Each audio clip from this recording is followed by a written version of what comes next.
our fifth contestant, Mariana Pascal. Local English or Standard English? Local English or Standard English? Mariana Pascal.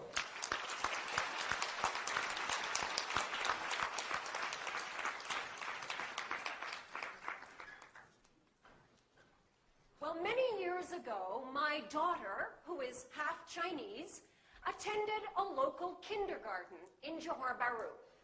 And I remember one day I went to pick her up, and she came running up to me, and she said, "Mommy, what's this?" I said, "I don't know, ask your teacher." She turned and she said, "Teacher, this what, ah?" I said, "What did you say?" She said, "Oh, Mommy, that's Malaysian English."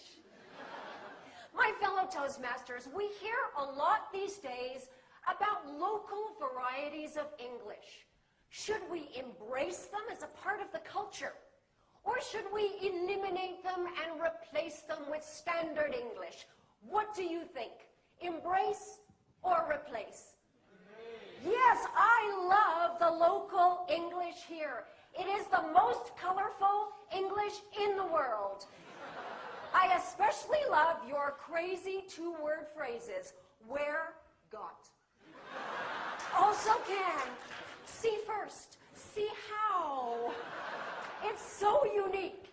And frankly speaking, I do not think that it is possible to eliminate local English because linguistic habits are very difficult to break. Am I right? Now, throughout my entire marriage, my Chinese husband has been saying, "Get down from the car." And I've been saying, "Honey, we're not on the car, so we can't get down. We're in the car, we get out." And he says, "Oh, okay, get down." Can't change. In fact, I was in a taxi the other day, and the taxi driver said to me, "Okay, miss, you get down here, huh?" I said, No. You get out here." He said, "It's my taxi, you get out."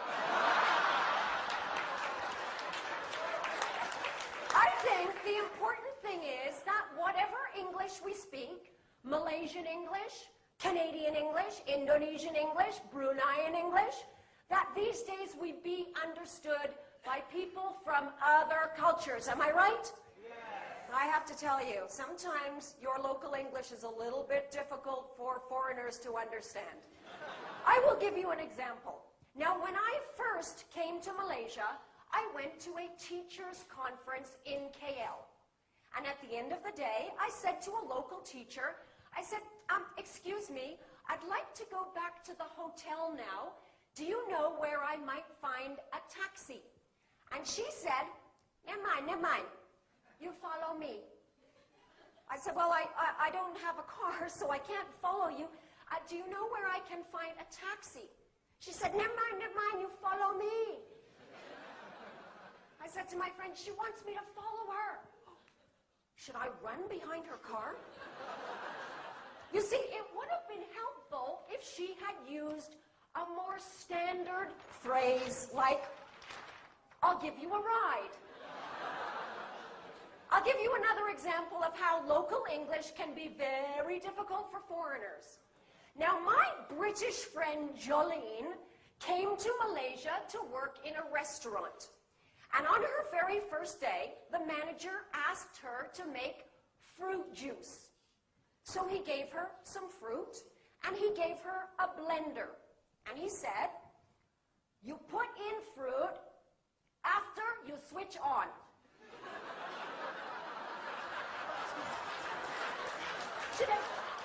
Excuse me, I put in the fruit after I switch it on. He said, "You put in fruit after you switch on." So she switched it on, put in the fruit. What happened? All the fruit came out. He said, I told you, you put in fruit after you switch on." See, she had heard this, right? It would have been a little clearer if he had said, "Put in the fruit. After that, you switch it on." You see, sometimes one single word can change the whole meaning, right? I remember when my husband and I were first falling in love. I remember this one evening that was so romantic. Now, my husband's English was not very good at that time. And this was the night he was going to propose. We were dancing. It was so romantic. We just looked at each other, and he said in the most gentle voice,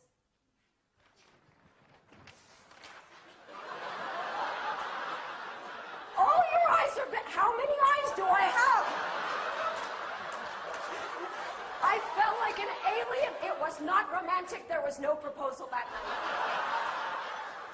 Now, sometimes one single letter can change the entire meaning of what you're trying to say, right?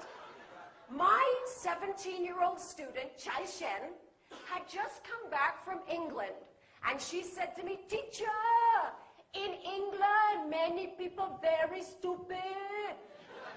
I said, "What do you mean?" She said, "I fly to London. My skin very dry. My eyes very itchy. I go to information. I say, 'Excuse me, where can I find ice cream?' He sent me to McDonald's. Very stupid." So where does this leave us with local English? Well, this is what I say. Yes, we need standard English because we must be able to communicate with people from other cultures. But what a terrible shame it would be to lose the beautiful, colorful, vibrant local English. So I say both also can, love. Back to you.